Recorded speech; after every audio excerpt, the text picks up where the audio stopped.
Hey ho, my name is the Faniac, and you know what I do? I review movies, and what day is it? Guess what? It's May the 4th, and this is one of the greatest days of all time. Because what do? Well, you guessed it, we talk about nothing but Star Wars, all day long. And what better way to do it this year than by talking about all 9 Star Wars movies all alone, especially considering that I review movies and I'm a critic. This is practically heaven in a nutshell. But what takes the fun? But you know what makes it even better? I am going to personally, myself, rank all 9 core Star Wars movies. So all 9 movies that exist within the continuing Skywalker saga are here. I'm going to rank all 9 of them as per my recommendation and how I see fit because this is my list. This is of course according to what I believe and what I prefer over all the other ones. So, to kick off with number 9, we have The Rise of Skywalker. And, well, what can I really say? Everyone has mixed feelings on this. Everyone's divided. I enjoyed it when I first watched it in theaters. I cried a few tears. I yelled and chanted. I mean, I'm a fan. Of course I'm going to do that. But then I tried watching it a few times over again. Looking back, I found a lot more mistakes than when I watched it the very first time. And now, I, ironically enough, can't even bring myself to actually watch it again. This is actually the only Star Wars movie I'm, like, almost never in the mood for. All the other ones, I feel like there was some level of enjoyment that I really loved. And I would love to go through again, but this one, The Rise of Skywalker, I don't know, it's a mess. I'm sorry. That's just my opinion. The whole connecting together all thing gets sort of jumbled. I never really understand the characters. Some of them aren't even necessary. And while I'm always up for Palpatine coming back, they really needed to figure out a way to do it justice. And now that I also have read the Duel of the Fate script, oh man, it just makes it even worse. But that's at the bottom of the bucket. Let's move up the ladder to number 8, which is The Force Awakens. And the reason why this is number 8, I did enjoy this. Definitely a lot more than The Rise of Skywalker. But one thing I really, really do not like, and this is a very large nitpick, it's too familiar. And that's even George Lucas complaining about that when he first saw it. Yeah, no. I enjoyed it. Personally, I would probably pop it in again every now and then, but I do have some problems with it. It definitely feels too familiar, and even at times it actually feels kind of like a hollow retelling. Like, I know what's gonna happen, I know who's gonna die, I know who's gonna make it, it's just... but at the same time, there's still a lot of fun, you know? We had also another thing I forgot to add in. The lightsaber fights. Oh my god. Oh. I'm sorry. That was just one thing I did not like. Especially that last battle. Oh my god. They just... Considering what the prequels had, oh my god. Just totally destroyed them. Okay, but that, you know what? That's my opinion. I'm gonna stick with that. And then we go to number 7. This is a tough one, actually. This is actually pretty tough. Which one would I watch more?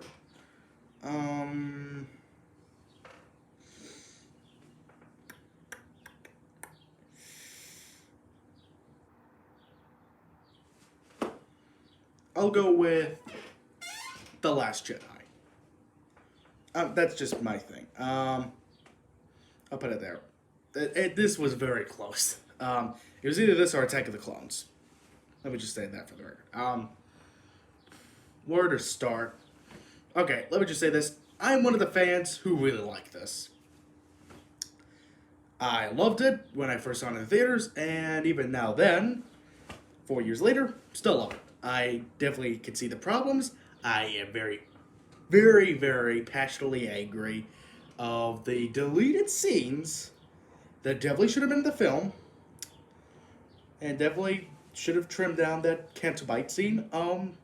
But otherwise, it's still pretty good. It took much more risks than the other ones. It's Still better storytelling. It even feels like Star Wars every now and then. It even has a lot of great moments too. Definitely like up there. That's some of my favorites. But yeah, no, I can not still makes me a lot angry of what didn't make it in. But now let's go to number 6, which is Attack of the Clones. Again, very close. Last Jedi or Attack of the Clones, and it's very nitpicky because I looked at the deleted scenes and man, this is one case where the editing definitely needed like another test screening. I mean, geez, I mean, you look at these like deleted scenes from Attack of the Clones, and a lot of them are just very crucial, or at the very least add more depth to the story. Even though the thing's already, I think, 2 hours, 22 minutes, something like that. It's just, oh man, no. If when you think of what they could subtract and add in, makes me very a little angry. Um, but also I did grow up with it. Um, I didn't see it in theaters, but I did grow up watching it. I still like watching it. Do I find the problems? Yes. But then again, what makes a good movie a memorable movie? So long as you could think back and remember, like, certain scenes or dialogue, whether good or bad, I think you have a good movie. Doesn't mean it's good. Doesn't mean that it's made bad. Doesn't mean it's like bad, like very poorly made, or it's like a masterpiece of filmmaking. No, it doesn't mean that. But I feel like you have a very good film if it sticks to you and you feel like you want to look back at it. That's how I feel like you got a good film. That's just my category. But now let's go back to now we go number 5. So top 5 here. Now we're at the Phantom Menace. Yeah, no, this was not even a tough call for me. I would rather watch the Phantom Menace over Attack of the Clones any day. Mostly due to this one thing. Very small, but also very big at the same time. Because what does the Phantom Menace have over the Attack of the Clones? That dang double lightsaber battle.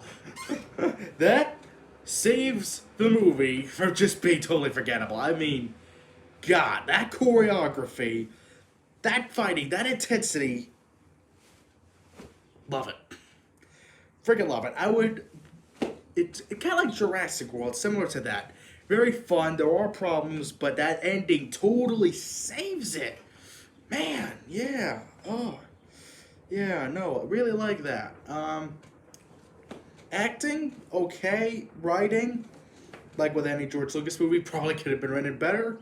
But at the very least, he was able to completely tell his vision with no outside involvement whatsoever. Definitely always cool to see that. Yeah, and now we're at number 4. And what do I got for us?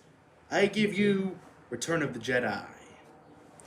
This is said to be the most lighthearted of the originals. I personally do not agree with that, because it definitely has a lot of dark moments, but at the same time, it is also the weakest. I will give it that.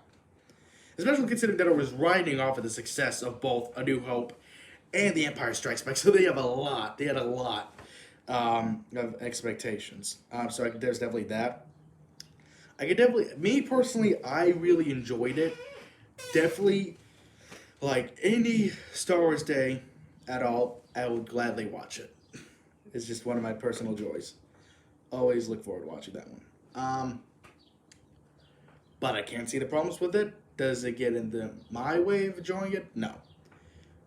But now I think it comes to the point where it's like, I like it, but I'd rather prefer watching this over that. It's kind of like that now. Which thus leads me to number 3. And what do I got for number 3? A New Hope. The original, the one and only, the very first one. Star Wars. Before it was even called A New Hope, but before it was even known as Episode 4, it was just Star Wars. I have seen the original version, the one that was released in theaters.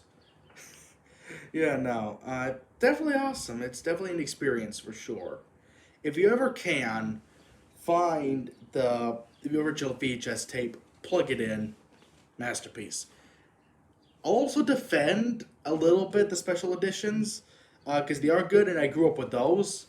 Love them. They're very nostalgic for me. But I can also see how the CGI can kind of get in the way. But also at the same time, from a young mind, it's also very cool to see what that they can also add in terms of a very old movie. I always like that.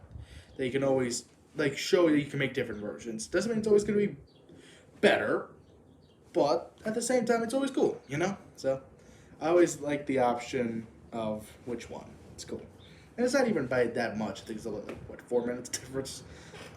Yeah. That's just my little thing. And now we're at number 2, because that was number 3. And now, this one and number 1 are my all-time favorites.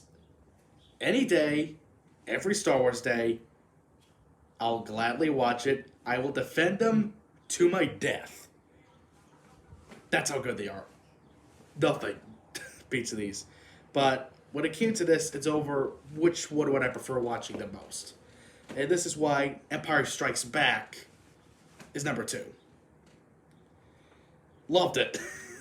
Once again, masterpiece. If I were to give it a rating out of 5, let's say lightsabers, because Star Wars Day, why not? I'll give it 5. It's just a masterpiece. I love it.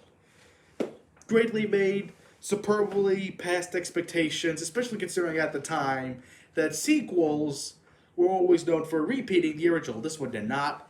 It wasn't even a sequel. It was the next chapter in the story. Think about that. Very big difference. Yeah. Great acting. Great writing. Superb direction. Fantastic all the way through. I could barely find any faults. And even if I could find any, like, let's say the special editions, once again, go up with them. But I could definitely say I could be a tad annoying. But then again, superb all the way through. And even then, mild annoyances. They're just too good. But there could only be one winner, at least in my book there is. And this one, the number 1 slot, my all-time favorite Star Wars movie, no question, Revenge of the Sith. This was the first Star Wars movie I had the chance of watching for the first time. Let me explain. So me as a kid, I grew up solely on episodes 1, 2, 4, 5, 6. I did not have episode 3 in my collection, and nor was I able to watch it for the longest time. I grew up on them ever since I could remember, but number 3 eluded me for the longest time. I could not find it. Then one day, it's like spring of 2014, I'm shopping with my mom at, I think, Target, and what do you know, I find this little Blu-ray DVD packaging that has episode 3. We get it, we go home, I pop in the disc, and for the first time, I get to experience what I thought was the new Star Wars movie. Because I did not know when it was released, I just knew it was available, I popped it in, loved it. It was the first time I ever watched what I thought was a new Star Wars movie for the first time. My first time watching a Star Wars movie without knowing what was going to happen. Well, I still know what was going to happen, but you can never buy that experience back, and that was the one that cemented it. I grew up on the others, but this one, I watched it for the first time, loved it. You cannot buy that experience back. I really wish I could see that movie in theaters just to relive that excitement. Ooh, man, yeah, no. Definitely a big difference between watching it on TV and the theater. Oh, man. Especially nowadays. Yeah. But yeah, as I said, I can understand they're all faults, but I persevere through them, I accept them, and even then, I quote it every now and then. Why? Because it's fun. I love quoting it. It's probably my favorite movie of all time. I freaking love it. I'll fight you to the death, though, if you say that's bad. I will defend it for, like, the longest time.